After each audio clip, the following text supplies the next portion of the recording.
Or you can do a more targeted approach, go wider but more specific people. Okay, so people who are just inherited their property, people who just got divorced, people who are in foreclosure, people who are behind in payments, et cetera, et cetera, et cetera. Okay, postcards or mailers or letters. Postcards are cheaper, but they're less effective. Mailers are more effective, but they're more expensive. You may want to, if you're looking at a niche neighborhood, that's not a lot of houses, maybe 500 houses, postcard for everybody first. That'll weed out the bad addresses that are on record. And then do a mailer. And then do another mailer. Okay? So printed or handwritten. Handwritten letters work better. But not everybody responds to a handwritten letter because it looks like a scam. Whereas the professional letter will pull different people than people who pull the handwritten letter. So do all three. By the way, they're not going to notice that you're the same person in all three. And if you're going to do a postcard, a big, bright, colorful postcard is a waste of money. Because everybody sends those, right? You know, redo your roof. 20% off at Kohl's. You know, everyone just throws those out. You get a regular postcard. You go down to the post office. Make sure you call ahead of time because they may not have enough to stuff. And you walk in and you say, "I got 10,000 marbles, please." No. Somebody got that one. You didn't get that one? 10,000 marbles, please? Oh, come on, you got that one. Animal House. You walk in and say, "I'd like 10,000 postcards, please." Or 5,000, or, you know, whatever you buy. 5,000. Try it. The paper's free. They give you the postage, it's already on there, so the stock is free. Take that to a regular offset printer, like an old-style printer that does offset.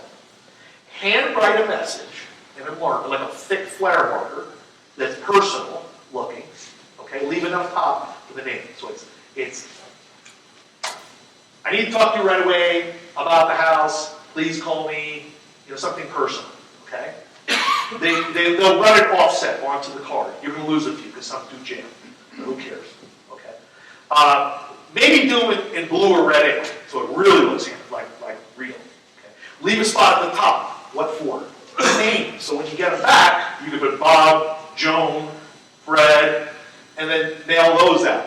People will look at those because it looks like someone sent them a personal postcard as opposed to a big colored glossy thing, which is frankly more expensive and nobody reads them. They throw them out. That make sense? So if you do postcards, do those postcards. They work really well.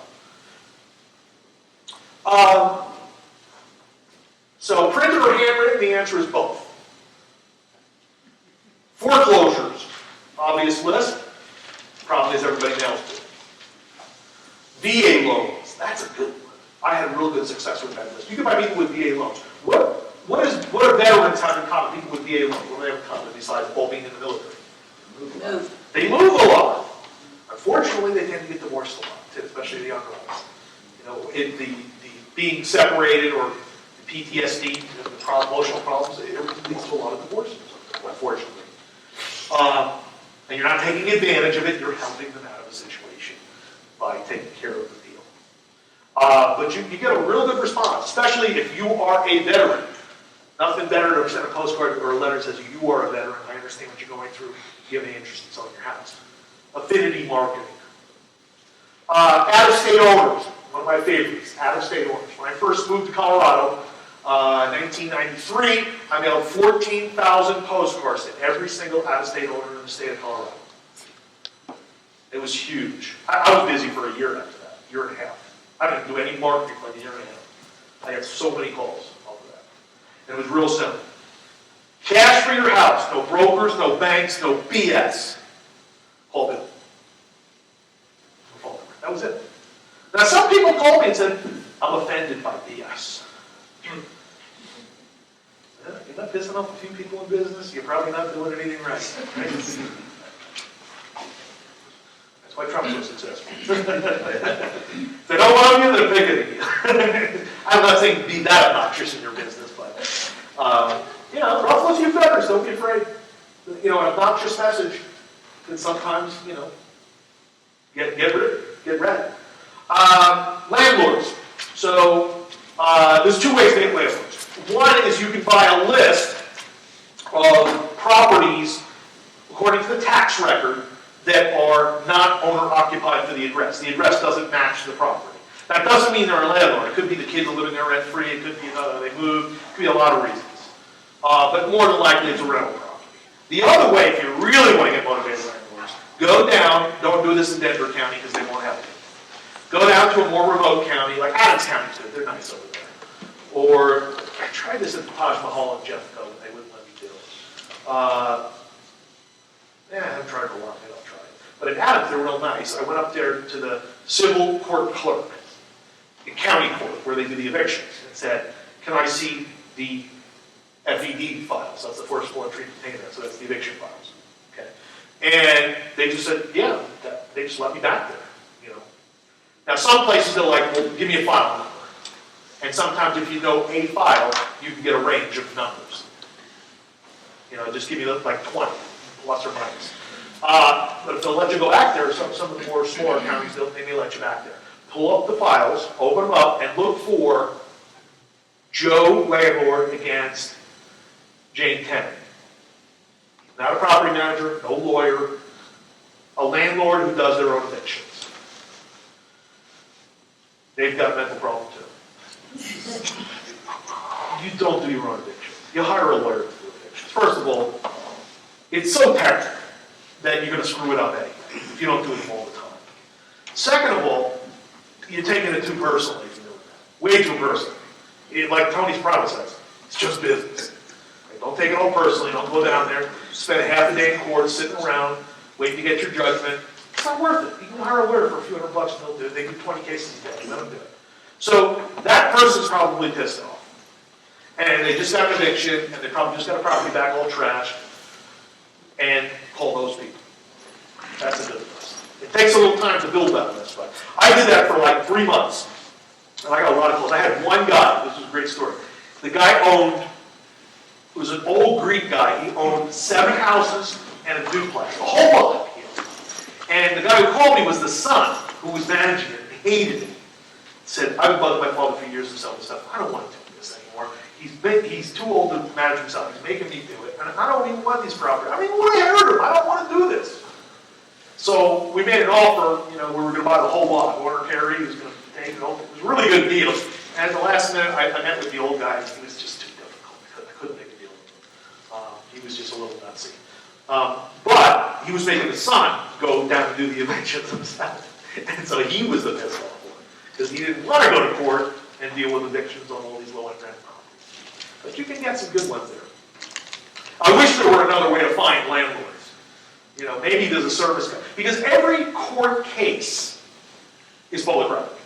So there's got to be some service you can subscribe to that gives you all the court cases. You can look them up and then look up the name and the address of the plaintiff and all that. There must be some way to do it electronically. I haven't figured it out. FSBOs, obviously, you can find FSBO websites, like forsalebyowner.com, even Zillow, lots of for sale by owner websites.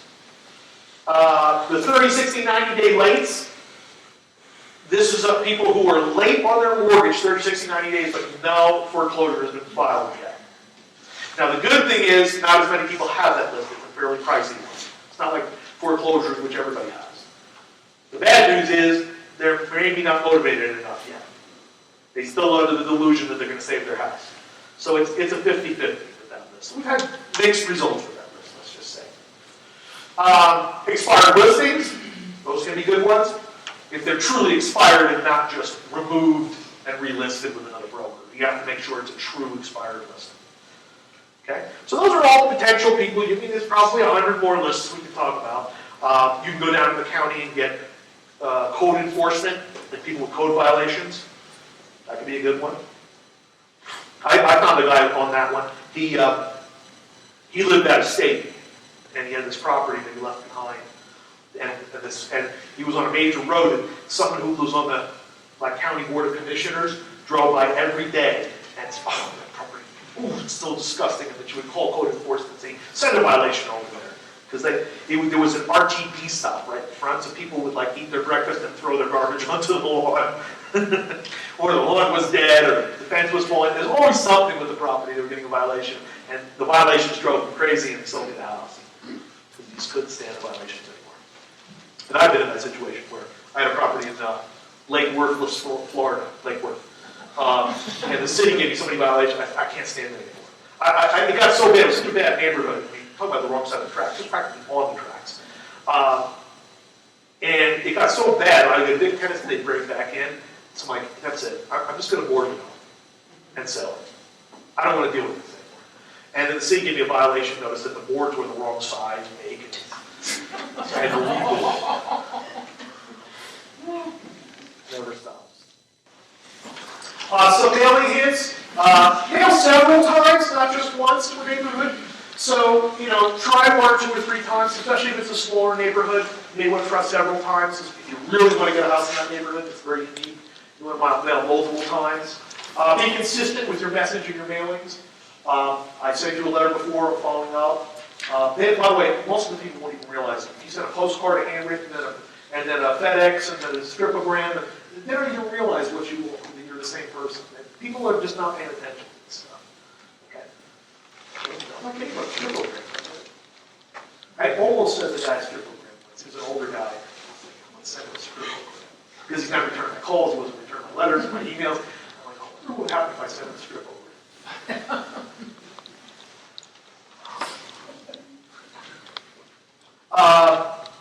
Connect with your sellers and buyers. Try to be personal as much as you can. Dear Bob, I'm driving by the other day at 231 Main Street, and I saw your house and it caught my eye. Try to be specific and personal as you can. And try to tie your theme into past mailings. Like remind the seller that I sent you a letter and I'm following up because, if you remember, I'm looking for a house in this neighborhood. If you have any difficulty or you want to sell quickly, please give me a call, and I got to move on this in the next 21 days. Just add a false sense of urgency. That way they'll maybe call you sooner. But it's weird. I got a call from a guy. I sent a postcard, and a year later he called me. A year later he has a postcard on his fridge. He was waiting a year to call me. You'd be surprised when you call me. But if you don't mail anything, you don't get calls. So you should expect, when you get mailers, to get probably 40% response the first 2 weeks. And the rest just trickles in. Sometimes a month later, 2 months later, a year later. Handling leads as they come in. Try to answer calls live. Use your cell phone. Voicemail, there are services like Google Mail, Google Voice, where you get a separate number that forwards to your cell phone, and then you set it so that it's like if your cell phone is 5 rings to voicemail, you set it to 4. So if it doesn't pick up on your voicemail, it goes back to Google Voice, which is a more business message. It's a different message that's on your cell phone. Right? And then they leave a message on Google Voice, and then it emails you an MP3 of the recording, which is real nice. It gives you the caller ID and everything in case they hang up. Have a good follow-up system. In the beginning, before time, I had a plastic box I got at Office Depot, and open it up, and there was 1 through 30 tabs. That's for 30-day follow-ups. I had little cards that I kept my notes on. I would go take Polaroids and staple it to the thing and take notes as I talked to people. And then when I called them back and followed up, I just calendar it for 30 days out. And every day I got today's the 8th of the month. Those are the people I called. It wasn't really fancy, but it worked. Now you got CRMs and computer follow-up systems and advanced filing systems. Do you need all that? No. Is it helpful? If it's helpful, then use it. But to have some system, because it costs way more money to get the phone to ring than it does to call an existing potential customer. They say in sales, you got to call someone 7 times on average to make a sale. Most times you talk to people the first time, the answer is no. It doesn't mean never, it just means no. Now. No, now. Most people, in the sales process, there's what's called ripeness. Someone's ripe, okay? You got to be able to wait till they're right before you comply. Okay? If someone is saying no, either they don't like what you have to say or they're not ready yet. People, they say it's, well, you're lucky. You caught this guy by luck. There's no such thing as luck. Well, you were in the right place at the right time. No. It's a statistical game. So the more places you are, more of the time, the odds are you'll be in the right place at the right time. Does that make sense mathematically? That means if you keep calling, following up, mailing, emailing, calling, scribblograms, whatever you do to follow up with them, at some point they're going to crack. Think about this. Everyone had like a TV or an appliance that didn't work, so you start thinking about it, but you're not quite ready. You maybe shop a little bit, I'm not going to buy today. And then one day, it's Super Bowl Sunday, your TV's out. Oh my God, emergency. So you rent out at Best Buy, and they're like, well, I'll take that one, get it in the car right now. That was an easy sale. Was he a good salesman? No. He just happened to be at the right place at the right time. Now, if the first time you went into Best Buy and were looking, he'd be smart enough to get your phone number and keep calling you back. So odds are, when you turn, he got you that day. That's what the sales game is about. So the more you follow up, the more you call, the more you prod, odds are, when they turn, you're there. You don't have to be a good salesman. Most of the time, it's just getting them at the right time. Okay? If someone's standing on a fence, it's a little easier to push them over, pick them up, and throw them over. Practice your phone skills. This is some people are good on the phone, some people are not. That's okay. Practice. Use a script, get a script, develop a script, record your calls, critique and practice with your spouse before you do them. Odds are you're going to suck at it at first, as everybody does. You say all the wrong things, and you go back to, why did I say that? Why didn't I hear that? Why did I ask that? Why didn't I ask this? And you're looking at your sheet and go, I didn't ask him for his phone number. Damn. So that's why you have a script, because you're going to forget things. You won't remember. And then, by the way, they don't know you're reading from a script. They do not know that, unless they hear shuffling of papers like you're some call center. But most people don't realize that you're on the script. And while you're at it, buy a good phone and a headset too. I mean, talking cell phone to cell phone is really hard. I hate that. I don't know about you, but I can't stand cell phone to cell phone calls. Unless it's iPhone 6 to iPhone 6. There's some magic there. I don't know what they did, but iPhone 6 to iPhone 6, it's crystal clear. When I call my wife on her iPhone, wow, it's so clear. When I call someone on a different phone, it doesn't sound the same. I don't know what they did. Probably some little trick out of it.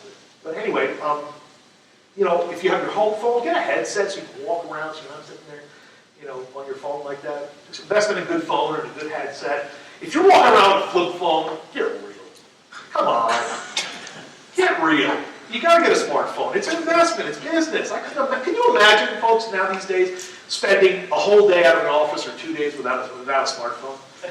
I couldn't even imagine that. I mean, I don't even know how we functioned before that.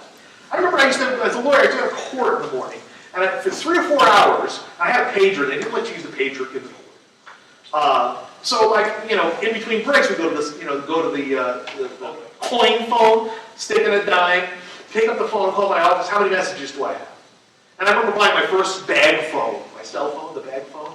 Yeah, and I used it because it was 2 miles. This is in Queens, 2 miles from the court to my office, but it took 24 minutes because it was like really bad traffic. So I would take my bag phone, and I would, at $1.25 a minute, I would call my secretary and say, give me all the messages, write them down, and then call everyone back so when I got to my office, I could work. And my phone bill was like $375 a month. It was insane. And now we've got like email and texting and attachments, and I don't even know how people functioned before all this business. So, it's productive. I know, it's too complicated. Get over it, learn it. You get a lot out of those things. And last thing is, what's the point of the phone call? Build rapport. What? Build rapport. Build rapport and set an appointment, right? The point of the phone call is to try to get an appointment. That's the goal. You want to find out what the problem is, what their situation is, what version of reality they're living in, especially as a FISBO. But ultimately, the purpose of the call is to get the appointment because you can't close over the phone. You got to close in person. Although, everything's electronically recorded, I'd love to have like a message that says, press 1 to fax me the deed now. I wonder if anyone would do it. But seriously, don't rely on texting and email and internet so much, and Snapchat and all those things, or Facebook. The point of those electronics is to get a time where you can speak by phone, and the point of the phone call is to get a meeting in person so you can close them. Remember that. Don't negotiate over email. It's a bad way to negotiate. Getting people in person where you can build rapport, where you can dominate the conversation a little bit, and strong arm people into doing something they wouldn't normally do. No, I'm just kidding. I'm just kidding. You can't make people do things they don't want to do, short of putting a gun to their head. If they're motivated, they'll do anything. Right? It's an easy sale. Don't try to make people do things they don't want to do, because they're just going to resent it, and you're going to end up in a bad situation where they'll cancel anyway. But in all seriousness, it's easier to close people in person. And the reason is by email, people are tough. I won't take that. I won't do that. I may think about it. But in person, when you put pressure on people, most people fold. They do. Most people will, especially if you if you wear them out. That's why salesmen come to your home at night. Because you're tired. You're laughing because you know what I'm talking about. You go to people's homes at night for a reason. They come to your home because you're tired. And the more you talk, the more they wear out, you go, all right, whatever. Now, don't strong arm people, don't talk people into things they don't want to do. It's not good for them. I'm not saying that. I'm just saying in person, you will close more than you will close by email. So don't negotiate back and forth by email. The email is, when can we talk by phone? And on the phone, you find out there's enough information and enough motivation there to make an appointment, and in the appointment, you bring your contract. Does that make sense? That's the idea. People in the technology age are overtly technology. Too much information. Okay. When you're talking, when I said have a smartphone, well, that's good to text someone and say, can I call you in 10 minutes, or when are you available to talk? That's the purpose of having a phone. Not like, what are you asking? What's the house worth? Describe to me the bathroom. Take pictures and email them to me. That's silly. You don't want to do